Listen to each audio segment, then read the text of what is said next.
And this video is our introduction video. To what? Take 3. Hi, I'm Sweet. I'm Sixx. Hi, I'm Sweet. I'm 7.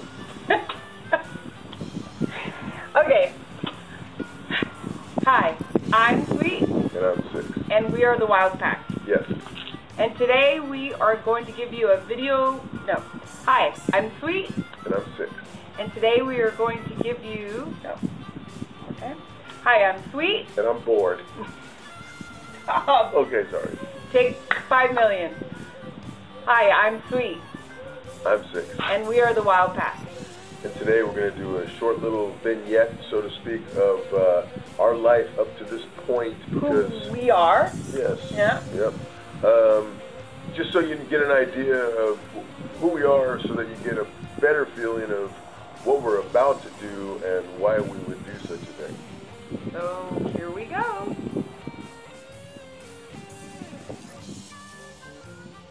That's about it. No. So in 2001, Sixx and I met when he was doing The Ultimate Athlete. At the same time, he was working on the Webmaster Show.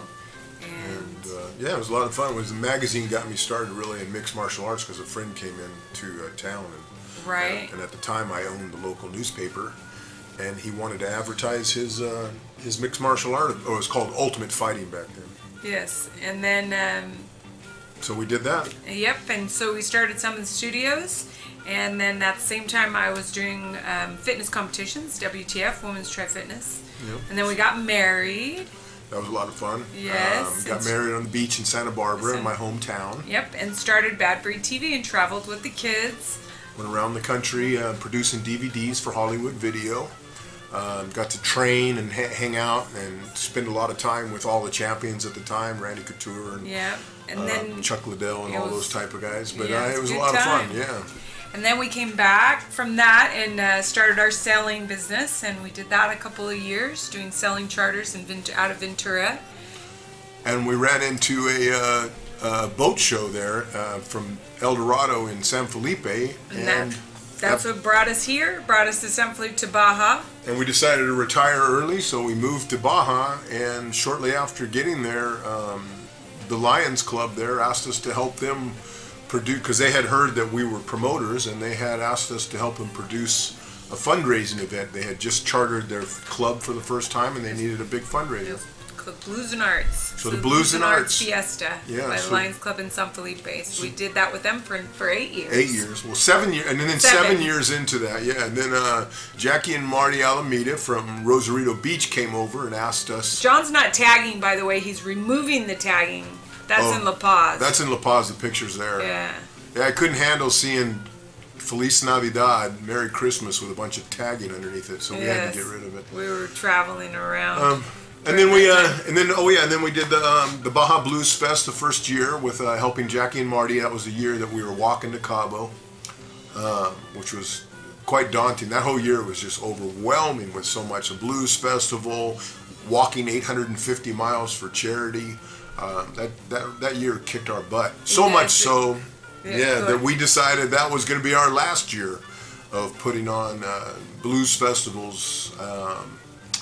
And both festivals are still going strong today and doing wonderful things for their community.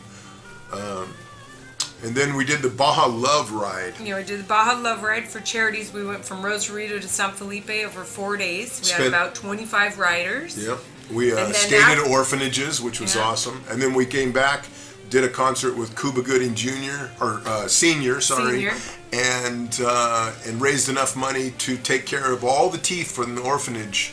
And we got all of Dr. Jason. There's Cuba with my dad. Yeah, we got to bus all the kids in from the orphanage, and we're talking 60 children got their teeth done. This is us on the walk, Baja Walk. We walked from San Felipe Arches to the Arches in Cabo San Lucas. 850 miles. Took us 74 days. That was the same year that we were working on the Baja Blues Fest in Rosarito. Baja Blues Fest in Rosarito, yes. That particular one was like that was in 2010 with Mercedes Moore. That was in San Felipe. San Felipe, yeah. That's the Baja They're the Blues Baja Fest. Blues Yeah. Fest. There's us walking before the Blues Fest. There's the wagon that we pushed and pulled all the way down the mountain. Yeah. Or down the peninsula, I should There's say. training pictures from the walk, and there's all of our gear we took with us. Yeah. Let me see, that was in 2012. And then, and then in 2013, after we got back from that walk, we were exhausted, as you can see, Rachel, there. Yeah. But during the walk, we found saw a lot lots of of plastic. plastic waste on the side of the road. They really like it. So, We met Pancho and Saul, which that's them there. yeah, and they lived with us for a month, and we built a boat. And this boat was out of plastic bottles, and we were going to take it back down the Baja in the water. And that was great. This is it there.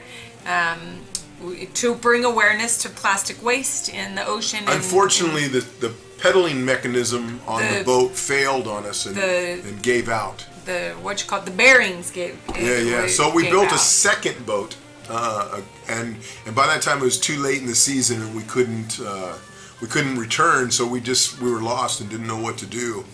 So our friends Pancho and Saul, who were living with us at the time for about a month, who are traveling musicians worldwide, China, you name it, they've played in every continent.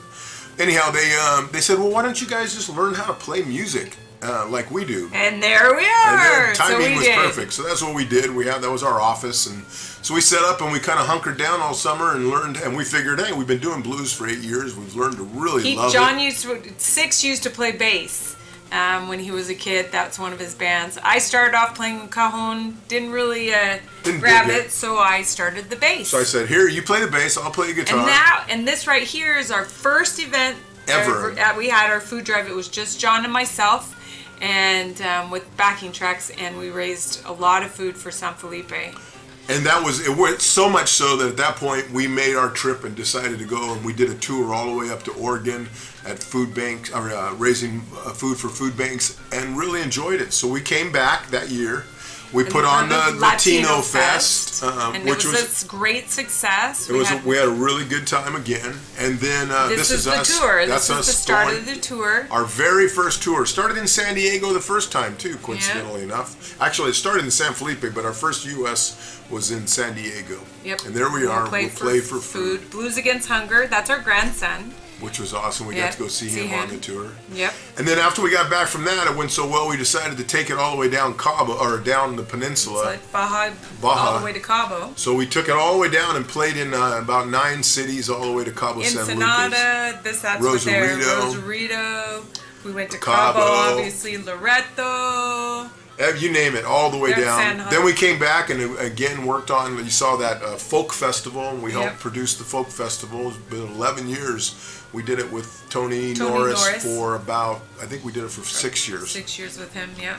It was great. And then we were awarded the Heroes of Mexico. We ended up getting that award 2 years in a row, the Heroes of Mexico, for all of our efforts in tourism and promotion. Promotion of Baja and helping the people. That was our first tour down, doing a food drive down, and it was so successful. We filled a commercial truck. Yeah, we had big thank yous all the way across. That was in 2016. We started doing them around, and it wasn't a tour. We would just do one in different cities. On the Pacific side of Baja. Like Patty and Bill there helped us out in Punta Banda. And that was in Guadalupe Valley. Most of these musicians here are all from Tijuana. Love the blues. Had a wonderful event. Raised a lot of food again. Wonderful people. Really loved it. Great time. Great time. Wonderful musicians. And then we did that same year we did 2016. That's when we did the Baja Walk. We did a Baja Walk 100 and the Blues Against Hunger at in San Diego. In San Diego at the House of Blues. And we can't. And the walk was we did a 100-mile walk in the desert with 27 people and raised $11,000. We were able to give 10,000 of it to the Cancer Society in Baja. It was pretty extraordinary. It was wonderful. And these are all, these are our babies. That was our babies. They're part of the Wild Pack, and we can do without them. No. And so now, here we are. Now we're at the end of our journey. We're starting a brand new one. We want everybody to know who we are now that we're going up into the U.S. doing this. We hope to raise an enormous amount of food. We want to put a stop to hunger. I don't think at this day and age where we are now in society that anybody should be going hungry. It's horrific. but it's also humiliating to some people that are in that position and don't want to say so out loud. So we all need to do our part to help our fellow man. That's what we're doing, but we want to do it to continue with the blues, preserve the blues. We have become just true fans and true lovers of the blues, and we just decided this is what we're going to do the rest of our lives. So yes, we're excited, and we hope that you'll follow us on our journey. You can find us on Facebook, the Blues Against Hunger, or you can find us on the web, brewersandblues.com. Yeah. We hope to be able to jam with you sometime, help us fight hunger and preserve the blues. Blues and hunger were both born of poverty, and with the blues, we can help overcome hunger. So, thank you, and we'll talk to you soon. Bye.